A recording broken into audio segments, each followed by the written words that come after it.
देखिए अपन देखते हैं कक्षा 9वीं का जो अध्याय है 1.5 प्रश्न नंबर 1.5 है। उसमें जो क्वेश्चन है घात और घातांक के, कौन से घात और घातांक के। तो ठीक है, उनको देखते हैं। तो देखिए घात और घातांक के नियम। पहला नियम है ए पे घात एम गुणे ए पे घात एम, मतलब आधार समान है। जी क्या होता है आधार, और जी क्या होती है उसकी घात है। जब आधार समान हो, जब क्या हो आधार समान हो, जब आधार समान हो उनको गुणा में घातें जुड़ती हैं। तो अपन क्या लिखेंगे ए दो बार है तो उसको क्या लिखेंगे एक बार, और घातों क्या कर देंगे जोड़ देंगे। तो आधार समान होने पर गुणा में घातें जुड़ती हैं। तो यहाँ पे क्या लिखा हमने आधार समान होने पर गुणा में घातें जुड़ती हैं। अगला नियम है इसका ए पे घात एम भाग एम ए पे घात एम। यदि भाग में है, क्या है भाग में, तो भाग में घातें क्या होती है घटती हैं। भाग हो या बटे में लिखा हो, मतलब भाग का मतलब ही क्या होता है बटे में, ठीक है। तो यदि भाग में है तो घातें क्या होंगी घटेंगी। तो इसमें लिखा आधार समान होने पर भाग में घातें घटती हैं। क्या होती है भाग में घातें घटती हैं। यदि ए पे घात एम कोष्टक घात एम, इस प्रकार से तो क्या होता है कि जो आधार है वो समान जैकते रहेगा, घात से क्या होगा घात का गुणा हो जाता है, ठीक है। तो जब कोष्टक के अंदर घात हो और बाहर घात हो तो घातों का गुणा हो जाता है। अगला नियम है आधार असमान हो। आधार कहते हो असमान हो, तो जब आधार असमान होते हैं और घातें क्या होती है समान होती है, तो क्या होगा कि आधार उनका गुणा हो जाएगा और घातें समान रहेंगी। जब आधार समान ना हो और घात समान हो तो आधार का गुणा हो जाता है। और जब यदि किसी भी संख्या पर घात जीरो है, जैसे 5 पे घात है जीरो या 100 पे घात है जीरो, किसी भी संख्या पर घात जीरो की है तो उसका मान क्या होगा 1 होगा। तो किसी भी संख्या पर घात क्या हो जीरो, तो उसका मान क्या होता है 1 होता है, ठीक है। तो इस प्रकार देखिए उसके घात और घातांक के नियम है, ठीक है। देखिए अपन क्वेश्चन करते हैं इसके।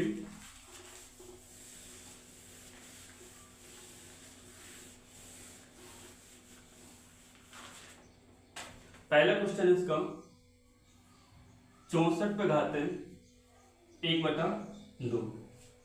तो हम 64 पे क्या करेंगे गुणनखंड। तो सबसे पहले 64 लिखा और 64 पे क्या करेंगे गुणनखंड। 2 से काटेंगे 3 बार, 2 2 4, 2 से काटेंगे 16 बार कटेगा, 2 से भाग देंगे 8 बार जाएगा, 2 से 4 बार, 2 को भाग देंगे 2 बार, 2 1 2। इस प्रकार से गुणनखंड करेंगे। और 64 को कितनी बार 1 2 3 4 5 6, तो 64 को लिख सकते हैं 2 पे घात 6, और गुणे घात कितनी थी 1/2। 2 से घात कटे कितनी बार 3 बार, 3 गुणे 1 कितना होगा 3। तो अपन लिख सकते हैं इसको 2 पे घात 3, और 2 पे घात 3 का मतलब क्या होता है 8, 2 का घन 8, तो इसका आंसर क्या हो जाएगा 8। इसी प्रकार से दूसरा क्वेश्चन देखते हैं। देखिए दूसरा क्वेश्चन है 32 पे घात 1/5, 32 पे घात 1/5। तो 32 के गुणनखंड एक इसमें से मतलब इसको हटा देते, ठीक है। देखो 32 के गुणनखंड यहीं पे हो गए 2 2 4 5 बार। तो 32 को हम क्या लिख सकते हैं 2 पे घात 5 गुणे 1 पे घात 5, और 5 से 5 कट गया क्या होता है 2, 2 पे घात 1 मतलब 2 का गुणा एक बार होगा तो कितना आएगा 2 आंसर हो जाएगा, ठीक है। इसी प्रकार से अगला क्वेश्चन देखते हैं।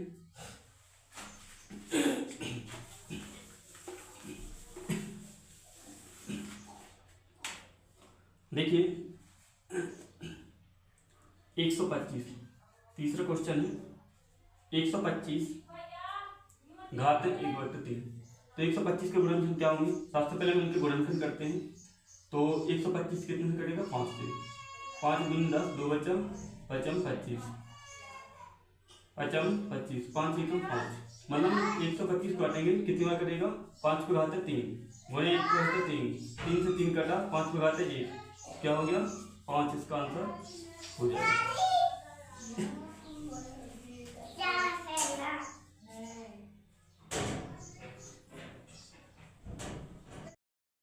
देखिए तो अगला सवाल है कि ज्ञात कीजिए, क्या लिखा ज्ञात कीजिए। इसी का प्रश्न नंबर दूसरा है 1.5 की सवाल है, किसके 1.5 की सवाल है कक्षा 9वीं की सवाल है, ठीक है।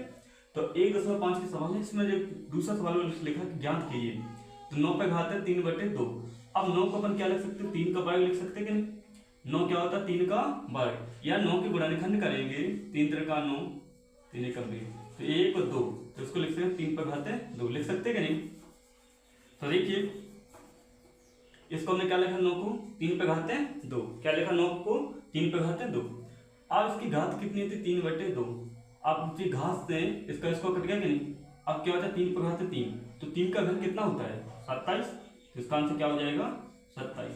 अगला क्वेश्चन है 32, तो 32 के गुणनखंड अपन ने अभी करके देखे थे, क्या होते हैं 32 के गुणनखंड, 2 पे घाते 5 गुणे 2/5, इस 5 से ये 5 कट गया तो 2 पे घाते 2, कितना हो गया 2 दूनी 4, इसका ये आंसर हो जाएगा। ठीक है, इसी प्रकार से और सारे क्वेश्चन है मतलब इसके, देखिए उनको भी अपन करते हैं।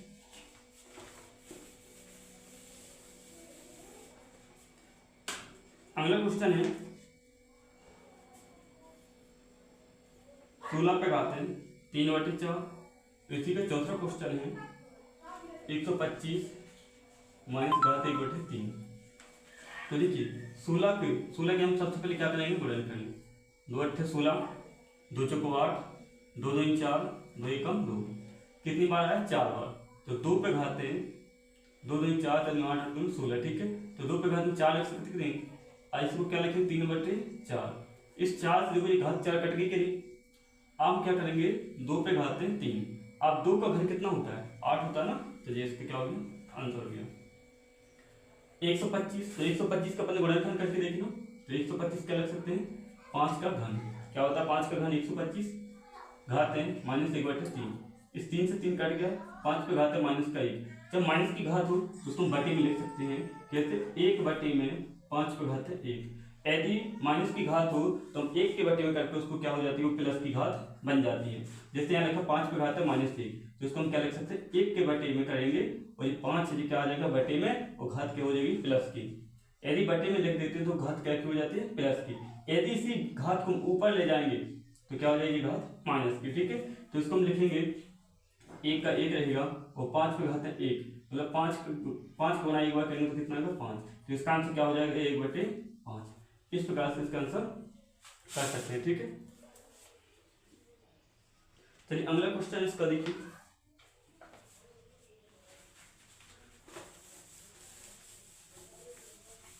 क्वेश्चन नंबर 3 इसका, सरल कीजिए, इसमें लिखा है, इसकी जो शास्त्र लगते हैं उसको भी लिख सकते हो, 2 पे घात 3 इंटू 1/5।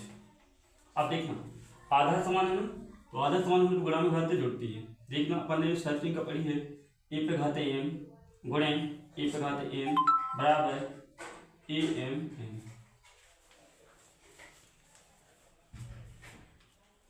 ठीक है, तो इस प्रकार हम क्या करेंगे, आधा समान गुणा में घाते जुड़ती है, तो इसको हम लिखेंगे 2 पे घाते 2/3 घाते जोड़ेंगे 1/5। अब इनकी क्या होगी भिन्न, तो इनका एलसीएम लेंगे, 3 और 5 के कितना होगा 15, 3 5 15, 5 बार 5 3 15 3 बार, तो 5 दूनी 10 प्लस 3, तो 2 पे घाते 10 3 कितना हो गया 13/15, बच्चे अपना आंसर हो जाएगा।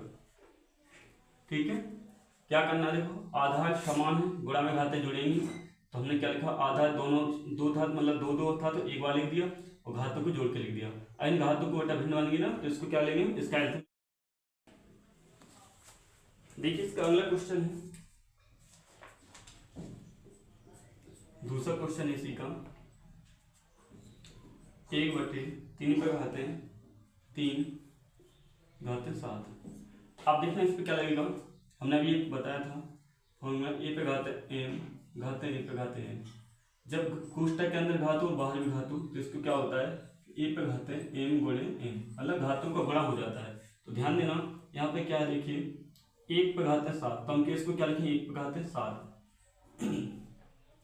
3 पे घाते 3 गुणे घात कितनी हो जाएगी 7, तो 1 पे घाते 7 मतलब क्या है, इधर देखना 3 पे घाते 3 गुणा क्या है 7, तो इस पे क्या करेंगे 3 पे घात पे घात गुणा हो जाएगा, 3 7 21, 1/3 पे घाते 21, इसका क्या हो जाएगा आंसर हो जाएगा। इस प्रकार से अगला क्वेश्चन देखिए,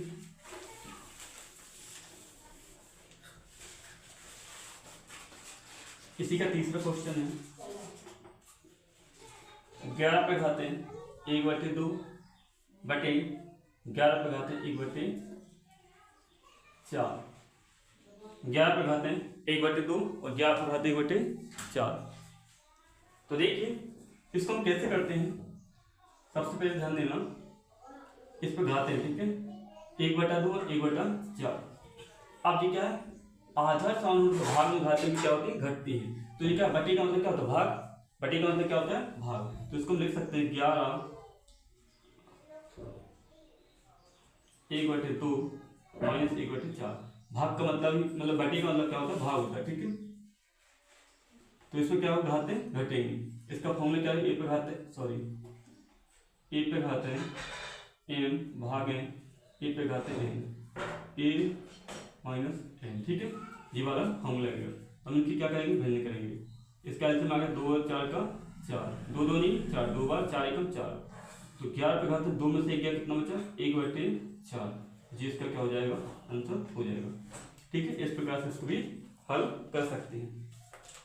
अगला क्वेश्चन देखिए इसी अध्याय का है।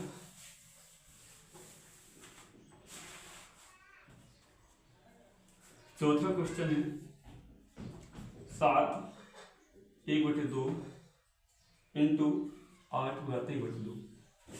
आप ध्यान देना, इसमें घाते समान है लेकिन आधार असमान है। तो इसका एक नियम हमने बताया था, ए पे घाते एम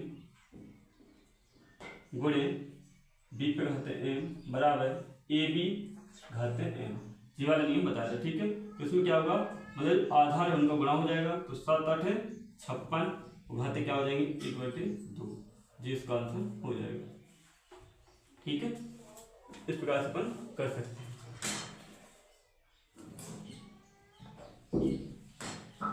ठीक है। ये नियम थे किसके, घात और घातांक वाले। कौन से नियम है बेटा, घात और घातांक के सवाल है, ठीक है। इनको आज अपन इतना ही